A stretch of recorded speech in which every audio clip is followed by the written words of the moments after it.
Hello.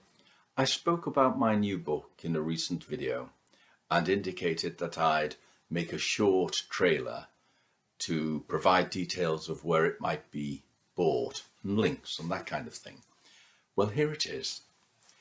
It's called Murder in Miami, Chubbie Miller and Bill Lancaster, 1932, by Mark John Maguire, which is me. It's a fascinating case. It's set against the backdrop of the Roaring Twenties, the Great Depression of the 1930s, and the era of Prohibition.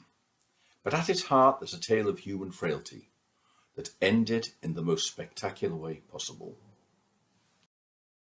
I think that anyone who enjoys my video essays on YouTube will enjoy this, and certainly anyone who enjoyed Madam X will. And there might be just a handful of people who are thrilled by it in the way my daughter was when I first told her this story 14 months ago. I certainly hope so. At this bungalow in Coral Gables, near Miami, Florida, in the early hours of the 21st of April 1932, a young man called Haden Clarke lay dying. He had been shot in the head by a .32 caliber revolver as he lay in bed, and the gun lay by his side. He shared the bungalow with two other people, Captain Bill Lancaster and Mrs. Chubbie Miller, two famous aviators in an age when aviation was a new frontier of adventure and glamour. It was dangerous, too, and attracted people willing to take risks. Bill Lancaster told police he had been sleeping in the same room with Haden Clarke and in a bed just 3 feet from him when he heard the shot in the night and found his friend covered in blood. He said he woke the woman, Chubbie Miller, and they called a doctor and an ambulance. They called a lawyer, too, which was a good idea, as it turned out, because the young man, who was an aspiring writer, died later that same morning at Jackson Memorial Hospital in Miami. It seemed clear that this was a case of suicide.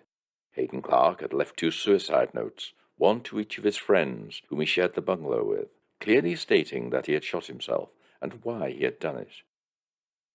But all was not as it seemed. Detectives found correspondence at the bungalow and a diary which indicated that Captain Lancaster had been in a long-standing relationship with the woman, Chubbie Miller, and that in his absence out west on business for a few weeks, Haden Clarke had stolen her affections. The two had engaged in a torrid affair. Captain Lancaster had returned to Coral Gables angry and betrayed, and on the home flight he had bought a gun.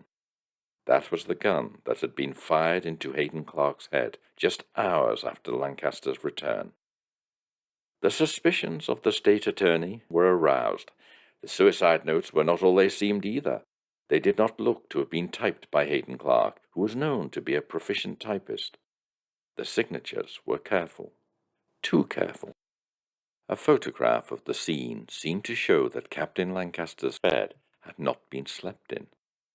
Was it possible that Captain Lancaster had murdered Haden Clarke? The circumstances of the ménage à trois and the trial that long, hot summer of 1932 made international headlines. But the truth was never told. This is the story of what happened one terrible night in April 1932. It was not the one Bill Lancaster or Chubbie Miller wanted the authorities to believe, nor future generations to know. Haden Clarke had a dark side to him, and a shocking secret, one which led to murder.